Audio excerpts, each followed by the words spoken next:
Hello everyone, welcome to this amazing platform of our channel Panisha for Competitive Examinations and I am Piyush. तो इस particular video में हम बात करने वाले हैं जो आपका ICAR की तरफ से T1 के लिए वैकेंसीज आई हुई हैं, दैट इज टेक्नीशियन 1 की पोस्ट आई हैं। मैं आपके बहुत सारे डाउट्स हैं कि वो पोस्ट आपकी सबसे पहले गवर्नमेंट है या नहीं है, क्या सैलरी होती है, कहाँ ज्वाइनिंग होती है, ये सब चीज़ें, क्या काम वगैरह रहता है ना, जो वर्क प्रोफाइल होता है वो क्या होता है, और जो भी सारे डाउट आए थे उन सब की बात करेंगे। एंड गर्ल्स के लिए सुटेबल है या नहीं है, ये सब भी देख रहे होंगे। एंड ये है क्या आईसीआर वगैरह, वो भी मैं आपको बता दूंगा, ठीक है। और बाकी सारी डिटेल्स आई होप आपने अब तक नोटिफिकेशन वगैरह से पढ़ ही ली होंगी।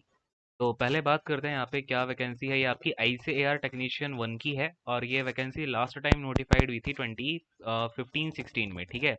और इसका एग्जामिनेशन 2016 में हुआ था। अब 2016 में जो एग्जामिनेशन हुआ था ना, वो आपका ऑफलाइन हुआ था। याद रखना यहाँ पे इसका जो सिलेबस है उसके ऊपर भी हम यहाँ पे बात करेंगे, क्या है आपका जो सिलेबस है, ठीक है। क्योंकि सिलेबस मैंने देखा कि प्रीवियस ईयर से अभी जो है इसके काफ़ी ज़्यादा डिफरेंसेस आ चुके हैं। तो बिल्कुल प्रीवियस ईयर पे रिलाई रहना आपके लिए ठीक नहीं होगा। अब क्या हुआ एक्चुअली में, 2016 का पेपर इसका ऑफलाइन हुआ। देन इसका ये ऑफलाइन पेपर यहाँ पे कुछ मिसकंडक्ट हो गया था, तो इसे फिर से कंडक्ट कराया गया 2018 में, ठीक है। कब कराया गया था इसे? 2018 में फिर से करवाया गया था और ये सीबीटी करवाया गया फिर, यानी कि कंप्यूटर बेस्ड इसका टेस्ट हुआ था। तो ये आपका फिलहाल प्रीवियस ईयर का डेटा है, यानी कि प्रीवियस ईयर में आपका कैसे क्या एग्जामिनेशन ये हुआ। अब प्रीवियस ईयर के बेसिस पे आप अगर इस ईयर की प्रिपरेशन करोगे तो वो इतना बेटर नहीं होगा। अभी जब मैं आपको सिलेबस में बताऊंगा तो कुछ टॉपिक्स बताऊंगा, उनको तो आपको बहुत अच्छे से पढ़ने ही है। किसमें आपका किस लेवल के कौन सा सब्जेक्ट आता है, उन चीज़ों पे भी बात कर लेंगे, ठीक है। अब इसका पे लेवल 3 होता है, ये 7th सीपीसी में आता है। जो पे मैट्रिक्स है आपका 7th सीपीसी का है। और जितने भी आईसीआर के इंस्टीट्यूट हैं, देखो आईसीआर क्या है आपका कि ये Indian council of agriculture research होता है, यानी कि ये जो आपका एग्रीकल्चर से रिलेटेड जितने भी आपका यहाँ पे आप देखते हो हाइब्रिड सीड्स आते हैं या फिर आपका अलग अलग चीज़ें आती हैं एग्रीकल्चर से रिलेटेड, जो भी डेवलपमेंट किए जाते हैं या फिर उनके ऊपर जो भी रिसर्च किया जाता है वो इन आईसीएआर के थ्रू ही होता है, ठीक है। अब इन आईसीआर के अंदर क्या होता है, कई सारे यहाँ पे इंस्टीट्यूट्स होते हैं, जैसे कि आपके जिन्हें बोला जाता है आईएआरआई, ठीक है। इंस्टीट्यूट्स को क्या बोलते हैं? Indian agriculture research institute. Clear है? अब ये जो आईसीएआर है ये गवर्नमेंट बॉडी नहीं है, बट ये एक ऑटोनोमस बॉडी है, ठीक है। कैसी है ऑटोनोमस? अब जैसे कि कई सारी यूनिवर्सिटीज होती हैं, तो आपका दिल्ली यूनिवर्सिटी हो गई या फिर आपका बुंदेलखंड यूनिवर्सिटी होगी, तो ये जो यूनिवर्सिटीज होती हैं या फिर ये जो चीज़ें होती हैं, इनको ऑटोनोमस बॉडीज कहा जाता है। बट यहाँ पे जो आपकी पोस्टिंग होती है और जो सारी चीज़ें होती हैं वो परमानेंट ही होती हैं, इसमें ये टेंशन मत लेना कि कॉन्ट्रेक्चुअल है या फिर ये है बाद में जॉब रहेगी नहीं रहेगी। जॉब्स आपकी परमानेंट हो जाती हैं, बट याद रखना आफ्टर आपका प्रोबेशन पीरियड खत्म हो जाएगा। क्या है कि इसमें आपका जब सिलेक्शन होगा तो 1 ईयर की आपको यहाँ पे ट्रेनिंग करनी होगी, यानी कि अब टेक्नीशियन के लिए जा रहे हो, 10th का यहाँ पे ये लोग एलिजिबिलिटी उठा रहे हैं। तो क्या होता है कि आप जिस भी इंस्टीट्यूट के लिए ऑप्ट करोगे, जैसे आई की बात की जाए अपने इंडिया में, तो अराउंड टोटल 70 इंस्टीट्यूट्स हैं, ठीक है। कितने हैं भाई? 70 अप्रॉक्स है, जिसमें कि आपके अलग अलग टाइप के इंस्टीट्यूट होते हैं। कहीं आपका रेजिन्स के लिए कोई इंस्टीट्यूट है, कोई आपका मक्के के लिए है, यानी कि वहाँ पे मेज़ के ऊपर आपका सारी की सारी रिसर्च की जा रही होगी। कहीं पे आपका पल्सेस का इंस्टीट्यूट होगा, कहीं पे आपका फिशरीज का भी होगा, ठीक है। तो वहाँ पे फिशेस को कैसे बढ़ाना है इंडिया में, मत्स्य पालन कैसे बढ़ाना है, तो ये सब चीज़ों का होता है, ठीक है। और इवन आपका कुछ डिजीज हो गए, जैसे कि आपका foot and mouth disease disorder का जो इंस्टीट्यूट है वो भी है। तो अलग अलग इंस्टीट्यूट्स हैं। उन अलग अलग इंस्टीट्यूट में आप जिस भी इंस्टीट्यूट में जाने वाले हो उसके लिए आपकी पर्टिकुलर ट्रेनिंग होगी। अगर फिशरीज में जा रहे हो तो उससे रिलेटेड आपको जो भी काम करना होगा, जितनी भी चीज़ें होंगी उसकी ट्रेनिंग होगी। अगर आपको मेज़ के लिए जाना है तो मेज़ वाले आपको पर्टिकुलर उसके बारे में बताया जाएगा क्या क्या करना होता है। बाकी एक इसमें एक प्रॉपर आपका मॉड्यूल होता है जो सारे के सारे टेक्नीशियंस को सिखाया जाता है। फिर कुछ पर्टिकुलर मॉड्यूल्स होते हैं, आप जिस भी आपका जो भी आईएआरआई होगा, जो भी आपका इंस्टीट्यूट होगा उसके अकॉर्डिंग आपको सिखाया जाएगा। ये शुगर केन का भी होता है, तो बहुत सारे होते हैं। इवन अगर आप ये जो पर्टिकुलर नोटिफिकेशन है के लास्ट में भी जाओगे तो यहाँ पे आपको अलग अलग इंस्टीट्यूट की वैकेंसीज हैं, वो दिखाता हूँ, वेट अ सेकेंड। तो ये है आपके सामने जो भी इंस्टीट्यूट्स वगैरह हैं, इसमें आपका टोटल 64 इंस्टीट्यूट्स में वैकेंसी निकली हुई है। तो जैसे ये आपका शीप एंड वूल का हो गया, फिशरीज का हो गया, नेचुरल रेजिन्स एंड गम्स का हो गया, सॉइल सैलिनिटी का हो गया, यानी कि सॉइल के ऊपर होगा। तो बात की गहराई तक आप पहुंच पा रहे हो कि जूट का और एलाइड फाइबर्स का होगा, तो ये सभी जो आपके इंस्टीट्यूट्स हैं उससे आपका वर्क प्रोफाइल यहाँ पे डिफर करेगा, ठीक है। कुछ टेक्नीशियंस तो जाएंगे जो आपकी नॉर्मल टेक्नीशियन ब्रांचेस होती हैं, बट आपको कहीं ना कहीं फिर इससे रिलेटेड काम करना होगा, बिकॉज जो टेक्नीशियंस जाते हैं इन इंस्टीट्यूट में वो T1 लेवल पे जाते हैं, ठीक है। T1 लेवल के जो होते हैं टेक्नीशियंस, उनका काम क्या होता है कि आपको ग्राउंड पे जाना होगा। अब जैसे सॉइल है, या फिर आपका वूल, शिप एंड वूल हो गया, या फिर आपका मरीन का हो गया, तो इन सब के लिए आपको क्या करना पड़ेगा, कभी कभी फील्ड पे भी आपको जाके रहना, फील्ड वर्क भी करना पड़ सकता है। और इवन इसके साथ अगर टेक्नीशियंस को ही असिस्टेंट का काम भी दिया जाता है, तो ये चीज़ है। बाकी गर्ल्स के लिए भी मतलब ओके टाइप ही है, इतना ज़्यादा कुछ खास भी नहीं है, और जो बच्चे भी हैं उनके लिए भी कुछ खास नहीं है, बिकॉज जब आपकी इसकी ट्रेनिंग होगी, टेक्नीशियंस की जब भी ट्रेनिंग होती है, इवन वो चाहे आपके इंडियन रेलवेज की बात कर लो, चाहे आप इन इंस्टीट्यूट्स की बात कर लो, कहीं भी टेक्नीशियंस की ट्रेनिंग होती है तो वो बहुत ही रिगर एक रेगुलर ट्रेनिंग होती है, ठीक है। वहाँ पे आपको लीव्स वगैरह नहीं मिलेंगी, ये बात याद रखना। 1 ईयर की आपकी ट्रेनिंग होगी, उसमें आपको कोई लीव नहीं दी जाएगी, बिकॉज बहुत अच्छे से चीज़ों को सीखना होता है, क्योंकि आपको टेक्निकल काम करना है इसमें जाके। अगर टेक्नीशियंस ही प्रॉपर नहीं काम करेंगे तो चीज़ें इधर उधर हो जाती हैं। बाकी इतना स्ट्रेसफुल जॉब नहीं है, प्रॉपर आपकी 9 to 5 जॉब होती है, ठीक है।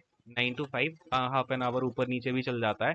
बाकी इससे ज़्यादा काम नहीं होता कि आपको बहुत ज़्यादा रुकना पड़ जाए। और इसमें जो साइंटिस्ट होते हैं, जैसे कि अभी ये जो ICAR है ना, तो इसमें साइंटिस्ट आपके रिक्रूट होते हैं ASRB के थ्रू, ठीक है। ASRB का होता है agriculture scientist and research board, है समथिंग इसका फुल फॉर्म है। तो इससे आपके साइंटिस्ट रिक्रूट किए जाते हैं, या फिर जो अपर पोस्ट के लिए जो ऑफिशियल्स होते हैं वो यहाँ से सिलेक्ट होते हैं ASRB के बोर्ड से।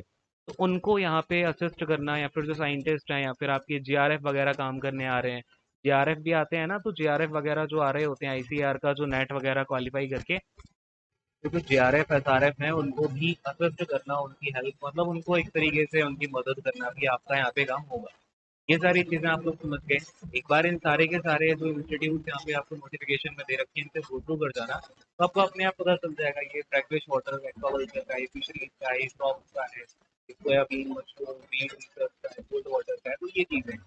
बाकी मैंने आपको बताया 1 ईयर के बाद आपका इसमें एग्जाम वगैरह होगा, वो क्वालिफाई करोगे तो आपको प्रॉपर परमानेंट पोस्टिंग मिलेगी। और पोस्टिंग के बाद जो सैलरी बनती है वो 27.7 के लमसम बनती है, अराउंड 28 के आसपास। इसमें आपको DA HRA वगैरह मिलता है, बस इसमें आपको वो जो मेडिकल फैसिलिटीज होती है ना, DGSC वगैरह नहीं मिलता है, ठीक है। वो ICMR वालों को मिलता है, IARI वालों को नहीं मिलता है, तो ये चीज़ है। बाकी ये आपकी सैलरी रहने वाली है, स्टार्टिंग सैलरी जो होगी। फिर उसमें प्रमोशंस भी होते हैं, प्रमोशन आपके T1 से लेके जाते हैं आपका T1 के बाद T3 पे, T2 पे होगा, फिर आपका T3 पे होगा। ये प्रमोशंस होते हैं बेसिकली। तो प्रमोशंस अराउंड वही आपका एक 5 to 7 ईयर्स में on the basis of availability होते रहते हैं, ठीक है। तो ये चीज़ है, प्रमोशंस वगैरह आपका अवेलेबिलिटी के ऊपर डिपेंड करता है, और 5 to 7 ईयर्स में हो ही जाता है। बाकी लोकेशन इसमें अगर आप सिलेक्ट करो तो अपना होम स्टेट ही सिलेक्ट करना, वही इसमें फार बेटर रहेगा अगर आप इस जॉब में जा रहे हो तो। क्लियर है। होम स्टेट या फिर होम के आसपास आपका जो भी स्टेट हो वो आप इसमें ऑप्ट करना, ठीक है। तो ये चीज़ है, बिकॉज इसमें टाइम अच्छा खासी मिल जाता है। अगर आप देखो, ऐसा है कि 1 ईयर तक तो आप ज़्यादा इधर उधर नहीं जा पाओगे, जो ट्रेनिंग का टाइम है, बट इसके बाद में जब ज्वाइनिंग हो जाती है तो आप अदर किसी एग्जाम के लिए प्रिपेयर करना चाहो तो कर सकते हो, अगर बहुत अच्छी मेहनत करने वाले बच्चे, ठीक है। तो ये चीज़ें हैं। बाकी मुझे वैकेंसी वगैरह बताने का तो टाइम वेस्ट करने की ज़रूरत है नहीं। आई होप आपके डाउट्स क्लियर हो गए होंगे। एंड अब मैं बात करूंगा सिलेबस की, कि इसमें सिलेबस क्या है, कैसे क्या चीज़ें पढ़नी है। और प्रीवियस ईयर का बहुत ज़्यादा रेफरेंस इसमें लेने की ज़रूरत नहीं है, क्योंकि प्रीवियस ईयर से पैटर्न काफ़ी चेंज है। पहले आपका क्या था, उसमें मिनिमम 50% था, लेकिन अब UR का 40% कर दिया है। तो वो पैटर्न भी एग्ज़ाम का काफ़ी चेंज हुआ है, कि उसमें आपका 1/3 नेगेटिव मार्किंग थी, वो पहले ऑफलाइन था, फिर ऑनलाइन हुआ कट के। तो उसमें इवन जो टॉपिक्स आए हुए हैं वो भी इधर उधर हैं थोड़े। बट इस बार का जो इनका एग्जामिनेशन का सिलेबस है, कहाँ चला गया, बेटा सेकंड देखते हैं। तो अब देखो, इसका सिलेबस जो टॉपिक बता रहा हूँ इसमें मैं आपको मैथ्स का जो लेवल होता है, देखो पहले ही बता दूँ। एक बार ये देख लो, मैक्सिमम मार्क्स का क्वेश्चन होंगे 25 question, 25 marks GK, 25 question, 25 marks mathematics, 25 question, 25 marks again science, then social science same है, ठीक है। देख लो एक बार, टाइम काफ़ी है, 90 मिनट्स का टाइम मिलता है। लेकिन यहाँ पे एक बात याद रखना, मैथ्स के पेपर को कोई लल्लू पंजू पेपर मत समझ लेना, इसकी मैथ्स काफ़ी अच्छी आती है, साइंस के क्वेश्चंस भी अच्छे होते हैं। और ये दोनों जो आपके सेक्शंस हैं काफ़ी बढ़िया लेवल के होते हैं, इनको अच्छे से प्रिपेयर करना। इवन आपको इसमें मैथ में ज्योमेट्री के क्वेश्चन देखने को मिलेंगे, ट्रिगो के भी मिलेंगे, मैथमेटिशियन के भी मिलेंगे और अलजेब्रा के भी मिलेंगे। ठीक है, तो एडवांस मैथ भी इसके लिए आपको करनी पड़ेगी।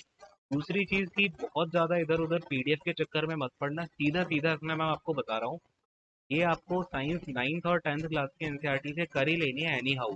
या फिर आप एक बार साइंस जो मैंने एसएसएल के टाइम कराई थी ना, एक बार मैंने बोला आपसे जो भी टॉपिक कराता हूँ वो खत्म हो जाता है, उसको देख लेना है, फिर उसके अकॉर्डिंगली एक बार एनसीईआरटी के थ्रू ही जाना। बहुत ज़्यादा इधर उधर आपको मिलेंगी चीज़ें, ये कर लो वो कर लो, बट अगर आप एक चीज़ पे स्टिक रहोगे प्रॉपर, जो आपका जहाँ से चीज़ें बनने वाली हैं उसको फॉलो करोगे तो वो ज़्यादा बेटर है ना। अच्छा, नेगेटिव मार्किंग -1/4 की है, तो आपकी 100 क्वेश्चन 100 मार्क्स -1/4 की मार्किंग है।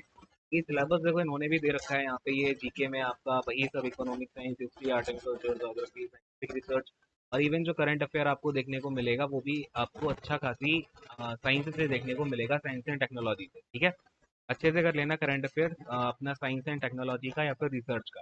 ठीक है, देन अगर हम यहाँ पे